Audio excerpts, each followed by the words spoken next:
धर्म रक्षति रक्षतः।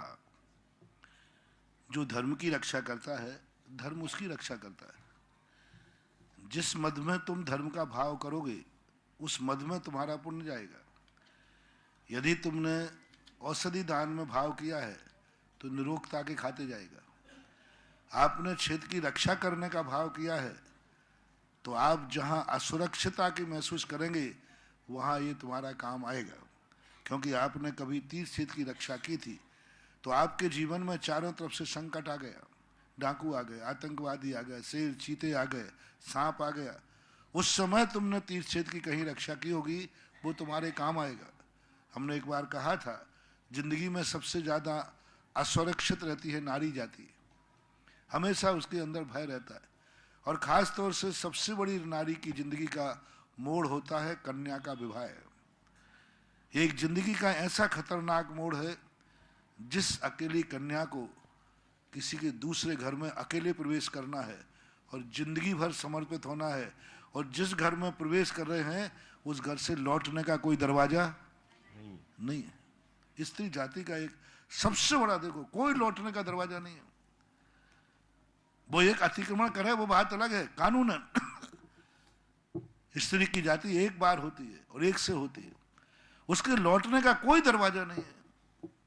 और वो जिस दरवाजे घर में जा रही है वो घर सब पूर्णतः अपरिचित है, और एक दिन के लिए नहीं, जिंदगी भर के लिए जा रहे। मैं गोत्र बदल रही है, यानी यहां से पीहर से तो उसका बिल्कुल ऐसे झाड़ पहुंच करके नामो निशान भी खत्म कर दिया जाता है, यानी गोत्र भी खत्म कर दिया गया और अपरिचित स्थान पर जाना। कन्या भी चिंतित है, माँ बाप भी चिंतित है। तो ऐसे जीवों के लिए मैंने एक बार कहा था, कहीं पर नारेली में शायद कहा होगा, कि हर महिला के लिए कम से कम अपनी बेटी के नाम महिलाओं को तो करना ही चाहिए। और हर माता पिता को शादी के पहले आप लाखों रुपया खर्च करते हो, लाखों रुपया हर माँ बाप के लिए अपनी बिटिया को किसी ना किसी तीर्थ क्षेत्र का तीर्थ रक्षक बना करके विदा करना चाहिए। कोई बात नहीं, भारत के सब तीर्थ अपने, कोई ना कोई तीर्थ क्षेत्र का रक्षा बनाओ और ये नियम बना लो। 10-5 लाख रुपया तो कम से कम शादी में खर्च होती है, 1 लाख रुपया आप तीर्थ रक्षा के रूप में जोड़ो।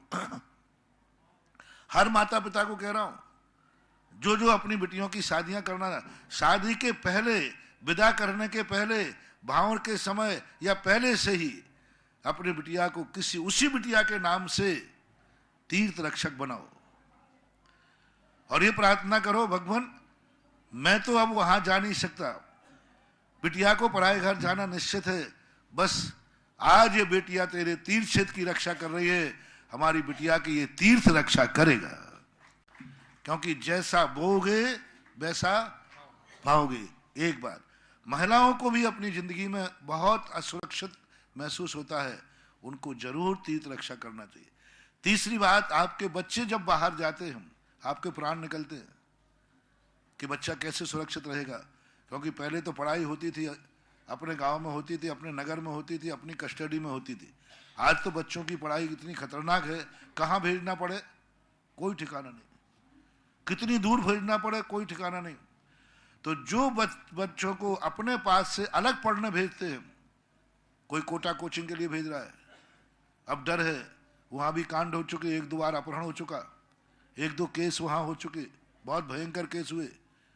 और ये आपका बच्चा छोटा है, अभी 11th क्लास में पहुंचा है, 11th क्लास वाला कोई ज्यादा बड़ा नहीं है, और कोचिंग में गया है, हॉस्टल में गया है, अब कुछ भी हो सकता है वहां।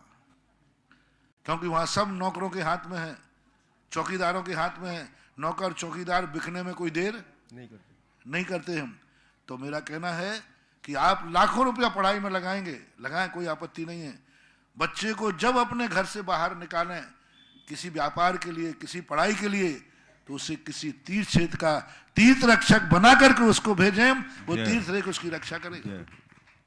इसलिए जहां चाहे बेटों की, बिटियों की, जहां तुम्हारे लिए असुरक्षित महसूस हो, तो सब दानों में एक जो मैंने तीर्थ रक्षक की परंपरा चलाई, तीर्थ रक्षक नाम से बनाओ, उसी बेटे के नाम बनाओ, बिटिया के नाम बनाओ, जिसका जीवन असुरक्षित हो उसके नाम से वहां लगाओ।